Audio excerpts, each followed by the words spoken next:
So Dean has his star, Scott's in a comic book, and even Arsenio is impressed by Quantum Leap mania. But NBC is unimpressed. The show is moved for the 7th time. This time it's pitted against the Olsen twins and their mega hit Full House. But Belisario wasn't afraid. He had a plan, and the first thing to do is go after Oliver Stone's film, JFK. I saw that, and it was so full of crap and BS that I turned around and said, you know what?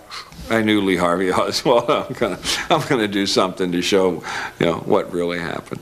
What a challenge, Here's Don Belisario against Oliver Stone. Oliver Stone does the feature, and Don does TV, and Oliver Stone writes that, and Don writes this. It was like a direct challenge, feature against TV. Considering JFK cost $40 million, this is quite a challenge. How could Quantum Leap compete? Time to break a rule. Rule number 5, to be exact. Sam Beckett is about to leap into someone famous, and that someone is Lee Harvey Oswald. Belisario makes the point quite forcefully that Oswald acted alone, as we see him in his little sniper's nest in Dallas killing JFK. That kind of stuff just wasn't done on TV back then. Now, Kennedy's assassination happened in real life, so Don couldn't change that. But he did leave his own footnote in the history books by having Sam present at the assassination.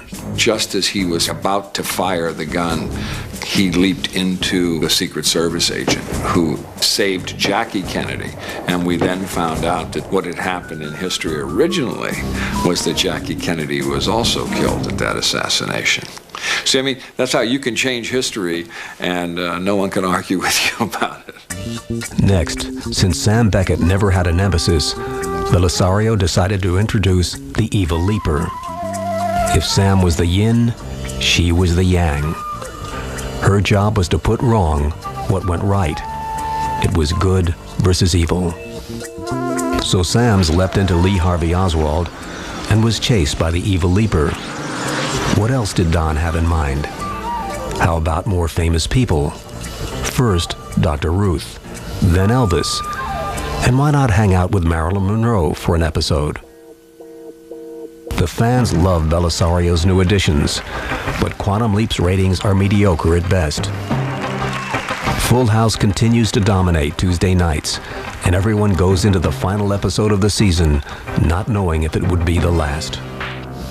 If this was to be the final episode, what better place to set it in than the town that inspired it?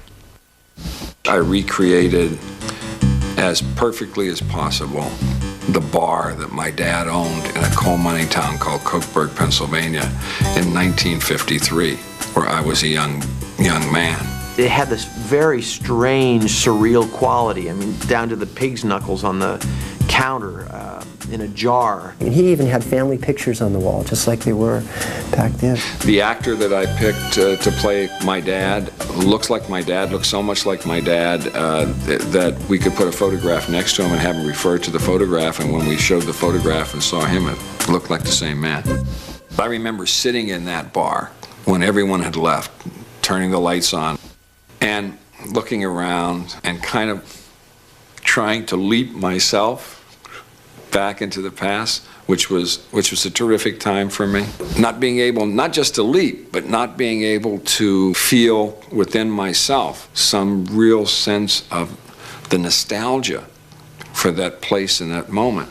It was a kind of a sad point in my life.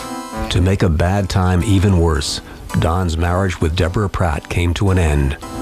After 5 years of marriage, they divorced. It was a tough time for them. I think they did an amazing job trying to keep it away from business and not have an influence on us.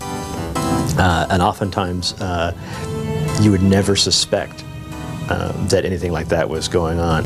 So Belisario is reliving his past and dealing with the present, but he's not about to let Quantum Leap suffer. In mirror image, he stuns the fans and reveals a mystery behind the show. You are the one who's been leaping me, aren't you? Since day one, Sam has been searching to find out who is leaping him, but only Belisario knows for sure. I don't know if I can explain that one. That's a mystery. That it was God or time or someone. I didn't have an explanation to it. Apparently, Don's not going to come clean about the mystery. But one thing we can tell you is that in Mirror Image, the character of Sam Beckett is given a choice. Go home or keep leaping. Half the fans loved it and half the fans hated it. They wanted to see him go home. And he never did. Now it's the final day of shooting, and the real cliffhanger is whether or not there will be a 6th season. It was very much like a closing night, the last day in the theater, when you're out there and you're saying lines for the last time, and even though you've said them for 8 months in a row, whatever, they're the last time, and all of a sudden you're choked up. Our last wrap day was March 4th, 1993, the day before Dean's birthday, and we came out with this cake, and he blew out the candles, and he looked over at us, and he said, "You know what I wished for? Just one more year." And it was so sad there wasn't a dry eye in the house. Maybe he understood it better than any of us, that he had found a home after so many years of being an orphan in Hollywood. It was his first series. And he knew what it meant to let it go. And that speech that Dean gave really encompassed all that feeling. Unfortunately, Dean's wish never came true. And after 96 episodes, Quantum Leap was canceled. But Belisario is no dummy, and although some fans didn't like it, remember, he never sent Sam home. Is it possible that Don plans to bring Quantum Leap back?